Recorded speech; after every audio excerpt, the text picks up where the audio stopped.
ዜና ምክትል ጠቅላይ ሚኒስትር ተመስገን ጥሩነህ የተዛባ መረጃ ማጋራታቸው ብዙዎችን አስቆጣም። በመተማ ወረዳ መቃ ቀበሌ ደም ምለሳ በሚል ኋላ ቀር ባህል ምክንያት በተፈጠረ አደጋ 3 ሰዎች መገደላቸው ተነገረም። በጭልጋ ወረዳ ማንነታቸው ያልታወቀ ሽፍቶች በወረዳው ታጣቂዎች ላይ ጉዳት ማድረሳቸው ተሰማም። የኦሮሚያ ብልጽግና በክልሉ የሚስተዋሉ እንደ ድርቅና የመሬት መንቀጥቀጥ ያሉ ችግሮችን ዘንግቷቸዋል የሚል ክስ ቀረበበት። ሰላም ጤና ይስጥልን ውድ አድማጭ ተመልካቾቻችን፣ በመከታተል ላይ የምትገኙት ጃኖ ቅማንት ሚዲያ ነው። አርዕስቶችን በማስቀደም የሰዓቱን ዜናዎቻችን ጀምረናል። ወደ ዝርዝሩ እናልፋለን። አብራችሁን ቆዩ።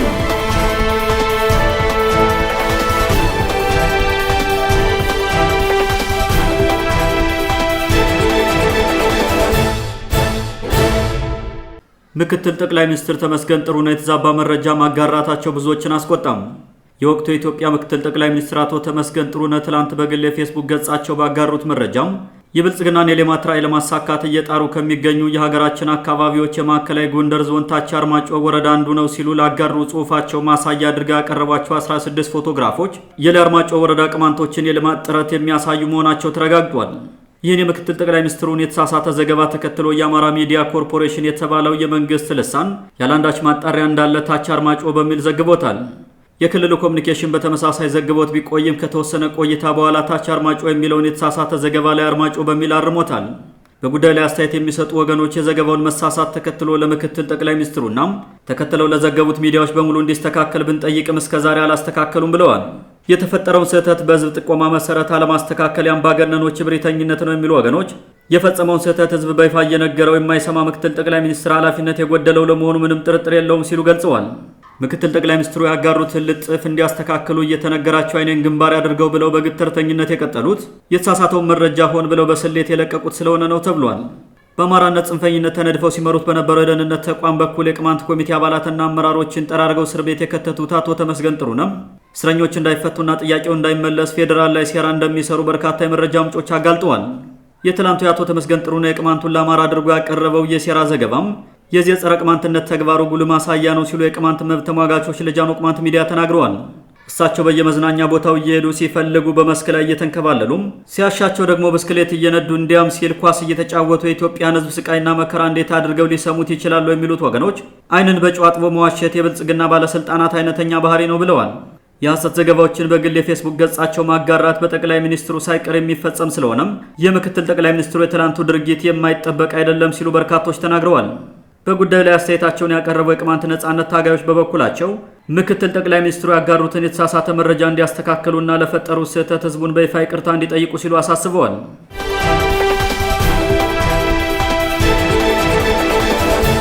በመተማ ወረዳ መቃ ቀበሌ ደም ምለሳ በሚል ኋላ ቀር ባህል ምክንያት በተፈጠረ አደጋ 3 ሰዎች መገደላቸው ተነገረም። ትላንት መጋቢት 8 ቀን 2017 ዓ.ም አንድ ታጣቂ ባጃጅ እያሽከረከረ የነበረን ሰው የአባቴን ደም ለመመለስ በሚል መግደሉን ተከትሎም በተፈጠረው ግርግር በጠቅላላ 3 ሰዎች ህይወት ማለፉ ተሰምቷል። ከተገደሉት 3 ሰዎች መካከል አንድ ለረፍት ወደ አካባቢው የመጣ የዩኒቨርሲቲ ተማሪ መኖሩን የመረጃ ምንጮቻችን ገልጸዋል። የሞተን ሰው ህይወት የማይመልስ ደም ምለሳ የሚባል ጎታች ልማዳዊ ድርጊትን ህብረተሰቡ በስርዓት ተወያይቶ ማስወገድ ባለመቻሉና ዛሬ ድረስ በመቀጠሉም ለህዝባቸውና ለሀገራቸው የሚጠቅሙ ዜጎችን እየቀጠፈ መሆኑ አሳዛኝ ነው ሲሉ የአካባቢው ተወላጆች ተናግረዋል። በደም ምለሳ የኋላ ቀሮች ባህል ምክንያት ህይወታቸውን ያጡ ወጣቶች በዛሬው ዕለት የቀብር ስነ ስርዓታቸው መፈጸሙንና አካባቢው አሁን ላይ መረጋጋቱን የመረጃ ምንጮቻችን ለጃኖ ቅማንት ሚዲያ ገልጸዋል። ለጉዳዩ እዚህ ደረጃ መድረስ በክልሉ ብሎም በወረዳው የተፈጠረው ስርዓት አልበኝነት ነው የሚሉት የቀበሌው ነዋሪዎች ችግሩን ለመፍታት ምንም አይነት የህግ የበላይነት ስለሌለ ቀውሱ መቀጠሉ አይቀርም ብለዋል። የንጹሃን እገታ፣ ዝርፊያ፣ ልዩ ልዩ ውንብድናዎችና የሴራ ፖለቲካ በተንሰራፋበት ምዕራብ ጎንደር የህዝቡ ህይወት በሞትና ባለመሞት መካከል እየቃተተ ነው የሚገኘው ተብሏል። በተያያዘ ዜና ዛሬ መጋቢት 9 ቀን 2017 ዓ.ም ከገንዷ ከተማ በባጃጅ ተሳፍረው ወደ መቃ ቀበሌ ሲጓዙ በነበሩ ሰዎች ላይ የአማራ ጽንፈኛ ታጣቂ በከፈተባቸው የሩምታ ተኩስ ሹፌሩና አንዲት እናት ለከባድ የመቁሰል አደጋ ሲጋለጡ አንድ የ18 ዓመት ወጣት መገደሉ ተሰምቷል።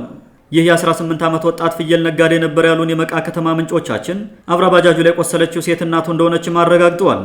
በመቃ ቀበሌ ትላንትና ዛሬ በተፈጠሩ አደጋዎች በድምሩ 4 ሰዎች ሲገደሉ 2 ሰዎች መቁሰላቸው ተረጋግጧል። የህግ የበላይነትን በማረጋገጥ ቀጠናውን ሰላም ከማድረግ ባሻገር ቄስ መነኩሴ እየሰበሰበ ህብረተሰቡን የሚያዘናጋው የምዕራብ ጎንደር ባለስልጣናት ቡድን ካለመረጋጋቱ አትራፊ በመሆኑ በተለመደው የፖለቲካ ድራማ ከመቀጠል ይልቅ ትርጉም ያለው ለውጥ ማምጣት አይችልም ተብሏል። ግድያና እገታ የዕለት ከዕለት ተግባር የሆነበት የመተማ ወረዳ ቅማንት በአንድ ልቡ የጠየቀውን የማንነትና የራስ አስተዳደር ጥያቄ አጠናክሮ እንዳይቀጥል ለማድረግ በሚል የወረዳው ጽንፈኞች በየጊዜው አሳፋሪ ተግባራትን እየፈጸሙበት ነው ሲሉ የነጻነት ታጋዮች ገልጸዋል። ህብረተሰቡ ተደራጅቶ የህግ የበላይነትን በማንገስ በአካባቢ ያለውን ህገ ወጥነት መቅረፍ ካልቻለ ከዚህ የከፋ ችግር ውስጥ መግባቱ አይቀርም ሲሉ የመረጃ ምንጮቻችን ለጃኖ ቅማንት ሚዲያ ተናግረዋል።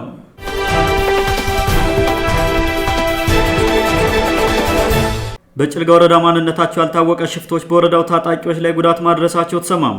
በጭልጋ የከል ከተማ ማንነታቸው ያልታወቀ ሽፍቶች በሌሊት ሰርገው ገብተው ሮንድ ሲጠብቁ በነበሩ የጸጥታ ኃይሎች ላይ ጉዳት አድርሰው መሰወራቸውን የመረጃ ምንጮቻችን ለጃኖ ቅማንት ሚዲያ ተናግረዋል።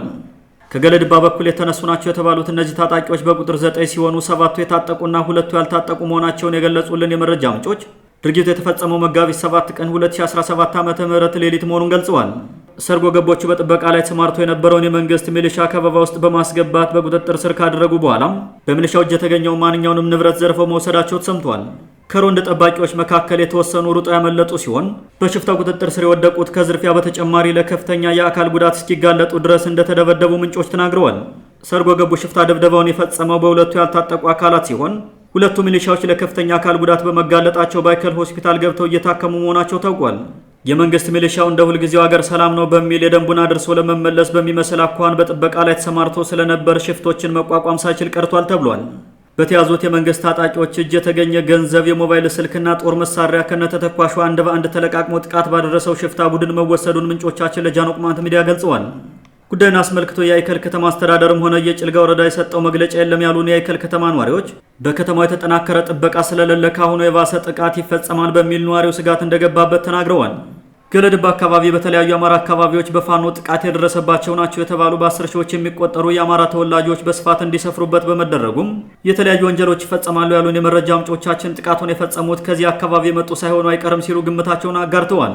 በሌላ በኩል ሰሞኑን የጭልጋ ወረዳና የከል ከተማ ባለስልጣናት ከመከላከያው ጋር ተሰብስበው የቅማንት ታጣቂ ጽንፈኛ ስለሆነ መመታት አለበት እያሉ ሽንጣቸውን ገትረው ሲከራከሩ ስለነበር ለእነዚህ ካድሬዎች ማስተማሪያ እንዲሆን በቅማንት ታጣቂዎች የተወሰደ እርምጃ ሳይሆን አይቀርም የሚል ግምትም አለም። በዚህ የሽፍቶቹ ያልተጠበቀ ጥቃት የተደናገጡ የጭልጋ ወረዳና የከል ከተማ አስተዳደር ባለስልጣናት ጭንቀት ውስጥ መግባታቸውን የገለጹልን ምንጮቻችን አንዳንዶቹ መከላከያው ከተማውን ይጠብቅልን የሚል ጥያቄ ለማቅረብ እየመከሩ ሲሆን፣ ሌሎች ደግሞ የአጃቢዎቻቸውን ቁጥር ማጠናከር መጀመራቸው ተሰምቷል።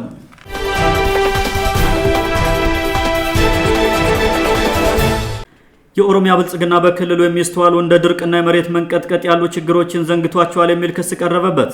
በተለይም በክልሉ የተከሰተው ድርቅ በከረዩ ኦሮሞዎች ላይ እያደረሰ ያለውን አስከፊ ጉዳት መንግስት በሚደግፋቸው ዝቅተኛውን ማህበረሰብ ያላገናዘቡ ትልልቅ የልማት ፕሮጀክቶች ታፍነዋል ሲሉም የተለያዩ ለኦሮሞ ሕዝብ እንቆረቆራለን የሚሉ ድርጅቶች ከሰዋል። በቅርቡ ተደጋግሞ በሚከሰተው የመሬት መንቀጥቀጥና የተፈጥሮ ድርቅ የሚፈናቀሉ ኦሮሞዎች ለግብርናና ለትልልቅ ፕሮጀክቶች ብቻ ትኩረት በሚሰጡ የመንግስት ፖሊሲዎች ትኩረት ተነፍጓቸዋል ሲሉ ልሂቃኑ ከሰዋል።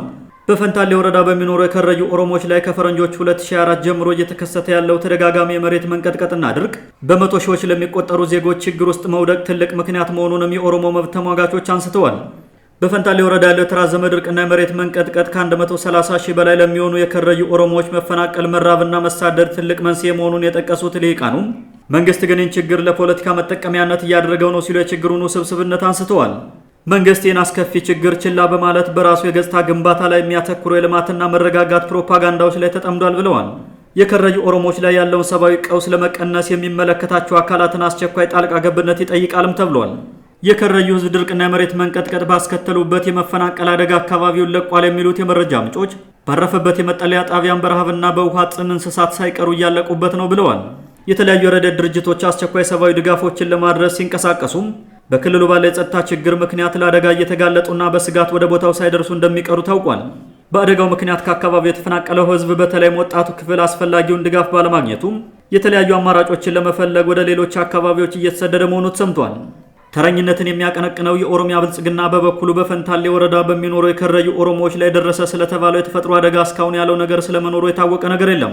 የኦሮሚያ ብልጽግና በክልሉ እየተከሰቱ ስላሉ የተፈጥሮ አደጋዎችና የጸጥታ ችግሮች መረጃ በሚያወጡ አካላት ላይ ስርን ጨምሮ የተለያዩ እርምጃዎችን እየወሰደ እንደሚገኝም ተመላክቷል።